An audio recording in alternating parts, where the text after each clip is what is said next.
I don't know if that's your first award, but how does that make you feel, like to have the horror community so happy to have you as a part of it and make such an impression? Well, and I feel a lot of gratitude, just to be in this position, and to do something, to be able to do something well enough that somebody else likes it, and when it's a group of people that you respect, and I've come to really know how special horror fans are. I mean, just best people in the world, hands down. Kindest, gentlest, generous.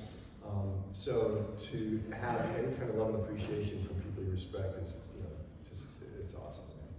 I had read somewhere, or heard you, saw an interview with you where you had mentioned that you had a very memorable part on Buffy the Vampire Slayer. Right. It was as a demon that killed sick children in a hospital or something like that, and the makeup was insane.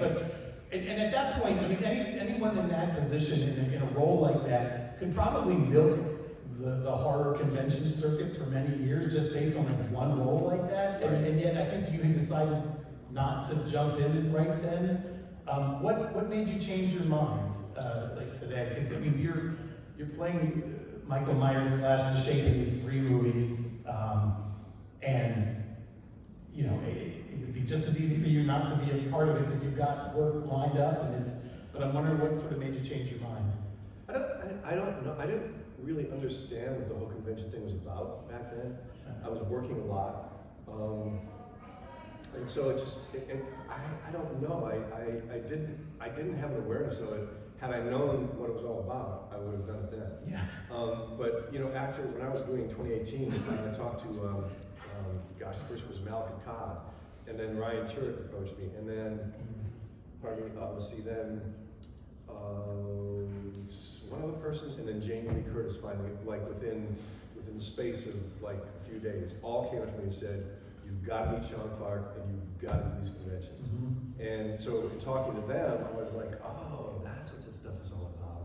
And so then, and then my introduction was 40 years of horror, the 40 years of, in Pasadena, and that was my initiation, and that was just mind-boggling. I mean, that was massive, It was beautiful. It was just such an amazing experience. I was like, damn, I've been missing out on this amazing experience. Well, based on the lineups at your table today, it sounds like it's another amazing experience. It is, man. And it's like, and I like it when it's constant like that, because the energy stays high, and I get to really like, it's short. It's a short amount of time that I get to spend with each one of you guys, but it's so fulfilling. I mean, it's because like when good people hang out and get to know each other, say hi and shake hands, and I get really stoked doing this. Yeah. Let's talk about your relationship with Nick Castle, because you guys are in this very unique position where you get to kind of share this job in a way, and I'm wondering, like, there certainly would be, there could be a situation where that might not be cool, but you guys seem to really get along, and I'm wondering, what's your relationship like? What do you learn from him? We'll just talk about, in terms of just, this character as well as just, the actor. We've never discussed the character. Oh, wow. He came in to do Halloween 2018. He came in to do the scene he was going to do. He came in on the 3rd week. So I'd already been shooting for 2 weeks. I'd already, allowed that character to germinate in my own being. So when Nick came, we just immediately became fast friends. Mm-hmm. And we didn't know what scene they were going to use him in, but we were hoping. We talked to David about this, David Green, the director, and we were hoping that we would inhabit the same scene. And so, and we did. So when Laurie Strode drives up and you see the shape up in the window, that's Nick. Mm-hmm. But when she shoots the mirror out, that's me. Wow. And for a couple of reasons. One, I'm like 4 or 5 inches taller than he is, and the mask also is made to my face, so it's custom built to my face. So Nick's face is longer, so you can't get anything really close on him in the mask. Also, when they shoot the mirror out, Keith, the special effects guy, was about 2 feet behind me, and he shot the projectile within 6 inches of my head to break the mirror. So that's the kind of shit I live for, you know? But that's not a place you want to put. Nick wouldn't want to be in that place. And so, but we are, I mean, like, we're really good friends. Like, we call each other on the phone. I mean, because I live on the East Coast, he lives on the West Coast. Anytime I get to California, I go hang out with Nick. I mean, it's almost like I've known him for 50 years, you know what I mean? It's like one of those things. He's such a good guy. Man has no ego. And if you look at his filmography and what he's accomplished in his life, he's just so talented. And the way he organically created the shape, with what he took from that script that Deborah Helen and John Carpenter wrote, and how he just organically created the movement and created the energy of it. And so for me, that's what I did. I just reached in. I reached into his soul, if you will, on the 1978 film. I watched it one time, and there was a scene where he's walking camera left to camera right, and in a backyard, and I was just watching him, and I got it. Like, I just reached in, I just felt what he felt, and I knew I had it. That was it. I'm wondering, because you both have the same challenges that you're working in. A lot of horror monster icons are much more full of express themselves a lot more, and certainly the guys that play Freddy or the guys that play Michael, you have this expressionless mask, but you still have to. There's certain things you have to sort of project behind this nothing, this neutral mask. And I'm wondering, talk about just the challenge of that as an actor, of getting a point across without the tools of your trade in a lot of ways. Well, it's like Jimmy Cagney said, to be a good actor, all you need to do is stand on 2 feet and tell the truth. All right, so it's really about existing in the place, about embracing the energy. There's a great old comedian named Ted, a comic actor named Ted Knight. Sure. So when I first moved to California, I met him. I was waiting on tables for 3 years before I started working. You know, I was really lucky to only have to wait on tables for 3 years. I just kind of broke through. But Ted Knight wanted me to sit down and talk to him and his beautiful young girlfriend, and I couldn't do that. But he made me stand up and talk to him. And one of the things, because he recognized that I was an actor, he said, I saw you walk in the room, you know, I knew you were an actor. So one of the great gifts he gave me in that conversation was he told me to be a good actor was to emulate. He goes, emulate everybody. Emulate the guy on the street. Emulate the bartender.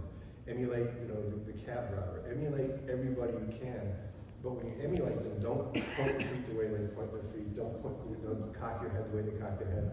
Reach into them. Reach into their soul. Grab their essence, and that will dictate everything you do. You will naturally move the way they move. You will naturally speak the way they speak. So I used to practice that, and so that's what I did to create the character, or my version of the character, was I reached into Nick Castle and embraced that energy. And for all the experience I've had, all the psychological work I've done, all the plant medicine I've done with shamans in South America and Africa, and Native Americans in North America, I've done a lot of deep work. And so, there's a great book called Power versus Force that talks about human consciousness, and in that, this Dr. Hawkins, he describes how the human beings understand truth. Like, our muscles will actually get weak when someone's lying to us. So if, as an actor, without expression, without voice, if you're still existing in that truth, the audience is going to know it's real. And they're also going to know if it's fake.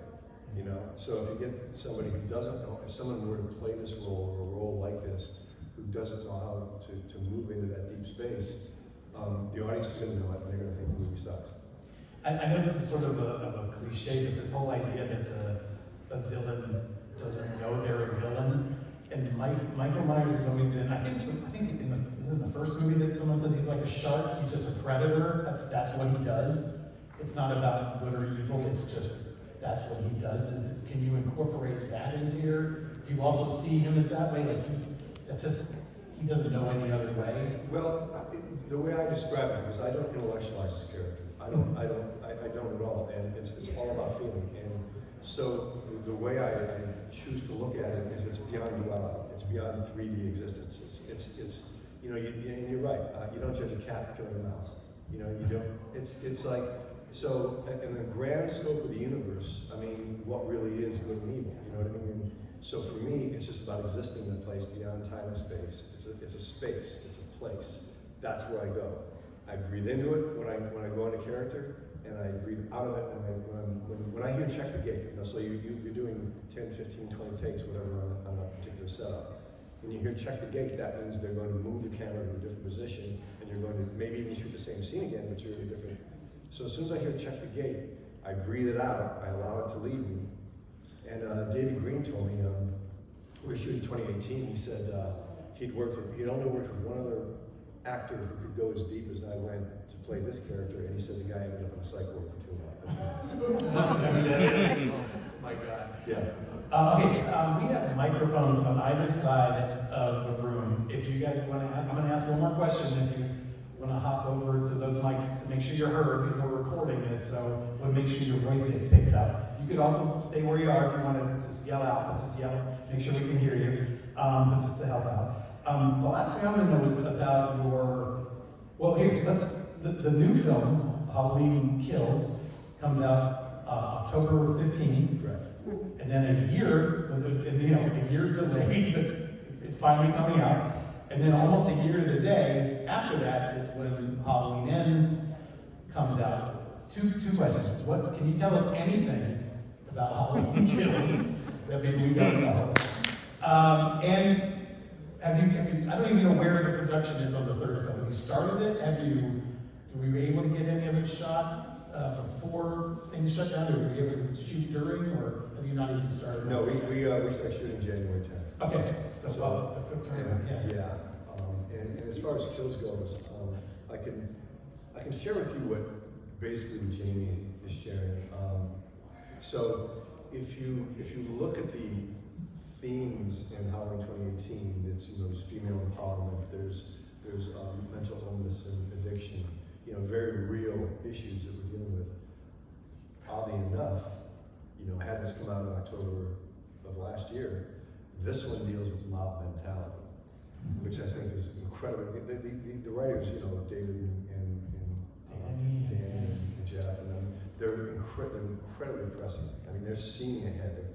They're grabbing, but comedians and comic writers do. I think they have greater insight into the human condition than any other group of people, because they have to really understand the human condition to be able to look at the irony of how ridiculous we are as human beings. Well, when you look that deeply, then they also have their fingers in the pulse of pathologies and other fears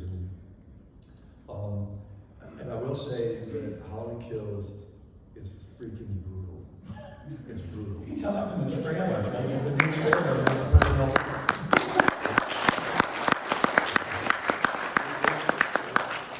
It took me a couple months to recover. Serious, like swollen knees and oh man, I had But after you guys see the film, you ask me this question again, and I'll tell you about the acting again. I can't believe, I still started to wrap my brain around that. There are 2 new Halloween movies in a year. That's amazing. Okay, questions from anyone? You're all here. You have to have extra time to think of something. So come on. Yeah. Do you know what the kill count is, and can you tell us? Yes. No one knows.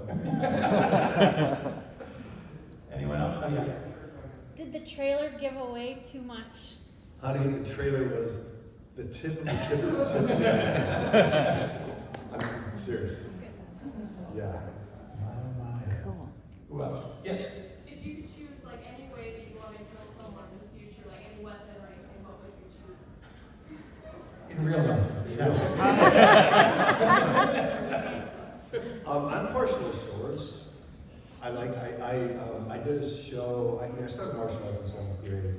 I was familiar with weapons, but early on, this is what took me away from waiting on tables. Is I was cast in. I did a play called Requiem for Heavyweight. It's a Rod Serling play, and so someone saw me do that, and I was cast in a live show at Universal Studios called The Adventures of Conan. So I was one of those guys, running around without a shirt on, and I had double blades, I had swords. I've done a lot of sword work. I'm partial to Japanese swords, but I just love fighting with swords. It's fun, and so I think a fair battle with swords, taking somebody's head off. I think they're a lot of fun. Well, I got more questions, but I guess I'll give it to you guys if you want. How did you, oh yeah, go ahead. Could you speak a little bit about what it was like working with Jamie Lee Curtis? And she is, and some of you have heard me say this, she's the poster child for the power woman. She's been sober 22 years, so she was sober 20 years when, during 2018. She's funny, she's very funny. She's self-deprecating, she doesn't take herself seriously, but she doesn't suffer fools gladly. I mean, she's a no bullshit kind of woman. She's an incredible athlete, an incredible athlete. Most often, it's really rare that I'm an actor stuntman, you know, or an action actor like this. I mean, there are guys and women who do what I do. There's not many of us, you know. I mean, most people really focus on the acting, or they focus on being stunt people. And having the experience that I've had, you rarely really want to get into some gnarly stunts with just an actor because you're going to get hurt. I mean, they're going to make mistakes, as opposed to, you know, a stunt person who is, or you know, or an accomplished martial artist, or an accomplished driver, or there's a scene that we shot for the ending of 2018 that we didn't use. It was a big fight scene between Jamie and I, and you know, and I was knives, and she had the butt of the gun, and Is that a murder? Yeah, die. test. Okay. There we go. That's all right. Like, replace the mic. There we go.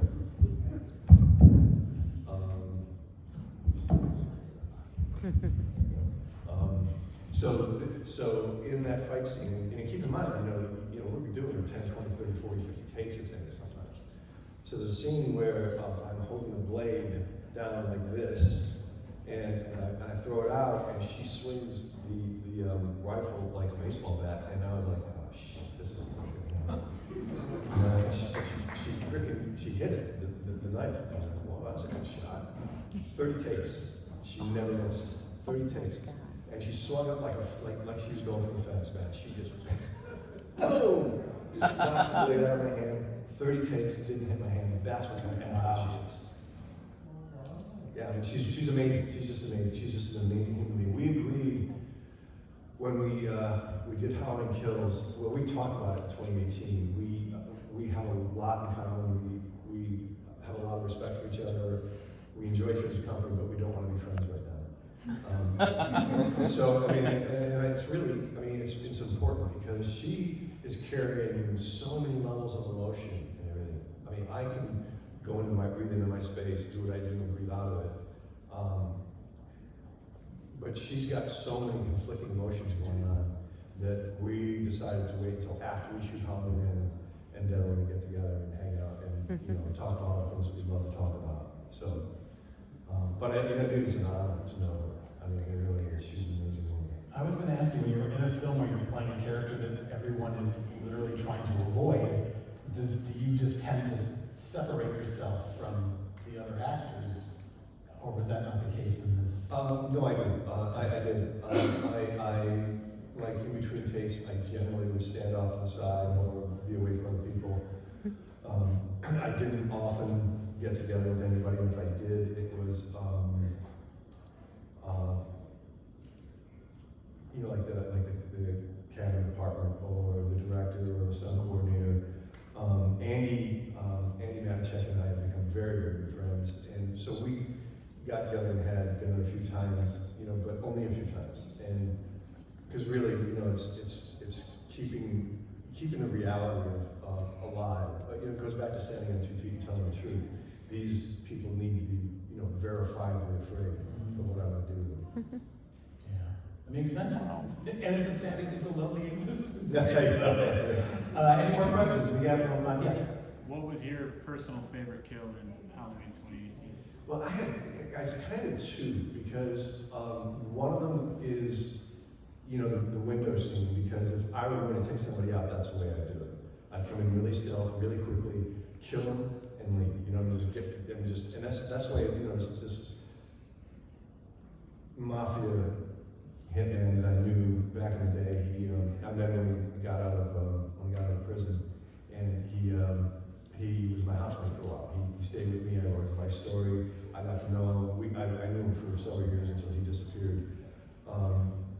But he went and saw me do a movie called Hit List, and I was just playing a little Australian hitman at the end. I did a high fall into a pool, and so I brought him to the premiere, and we're walking out, and he said, "Gee, nice movie. That's not the way to kill people." And I said, "Dante, how do you get people?" And he said, "Oh, I'll show you."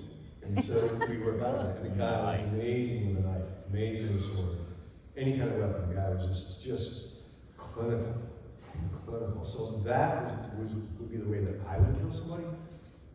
But I love the bathroom scene because it's just so freaking brutal. Yes. It's nothing like a good fight, especially in the ring, So it's kind of between those two. Thank you. Yeah. Anyone else? Yeah. I know you said you don't really intellectualize Michael, but like as a fan, it's like always kind of hard to not.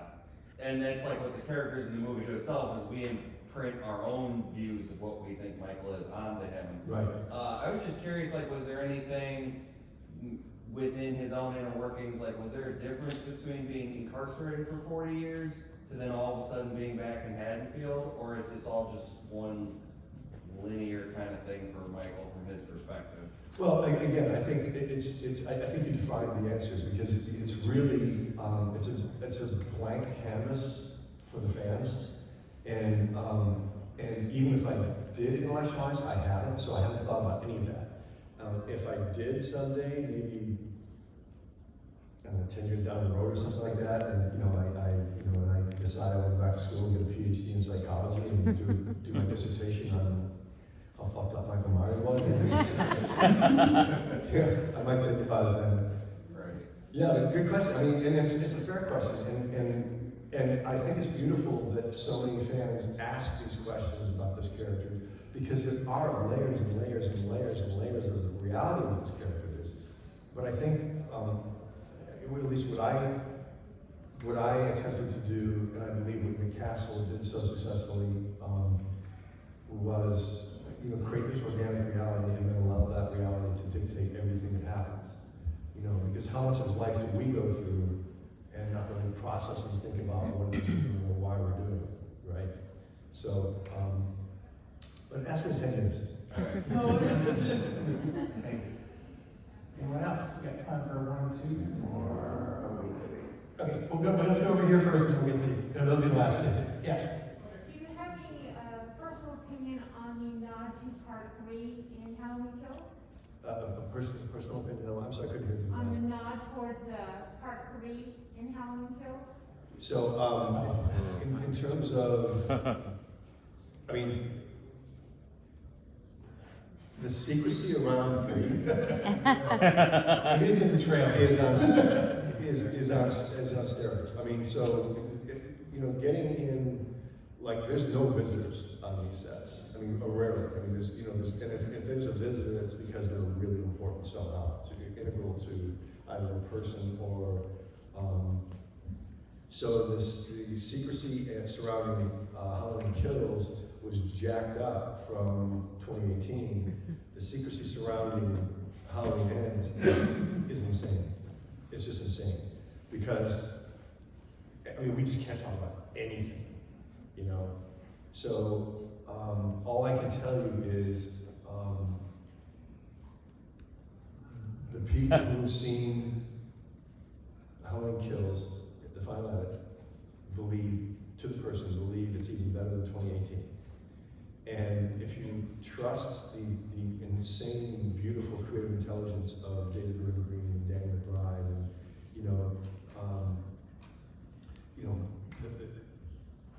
I can promise you that Halloween Ends is going to be even more so. I mean, it's going to be these guys know what they're doing. Yes. They know what they're doing. Last one. Knock it out of the park. Right, no pressure. Why do you think that Michael Myers has made such an impression on popular culture, and why has it made so many people scared over the generations?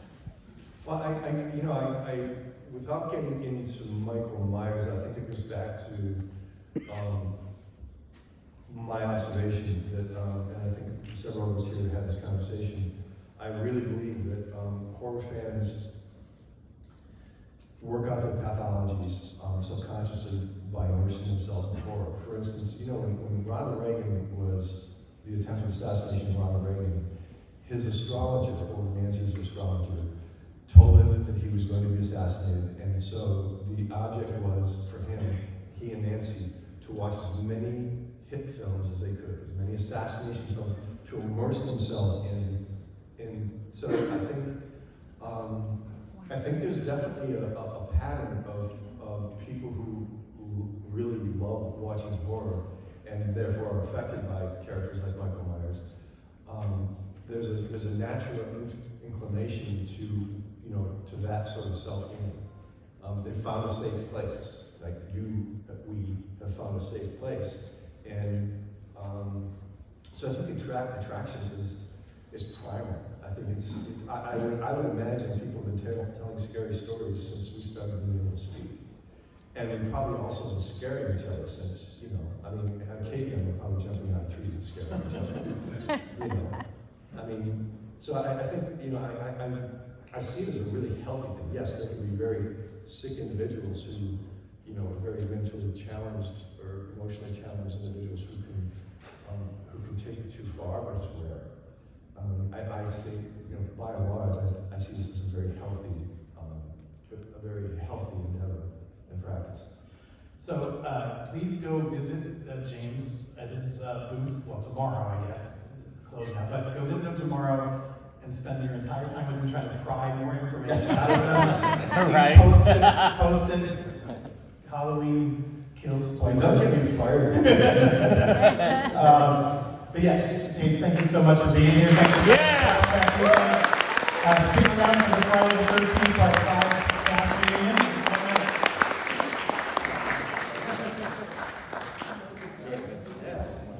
Thanks, guys.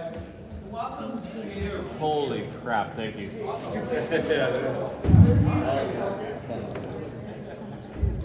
Bye, kids.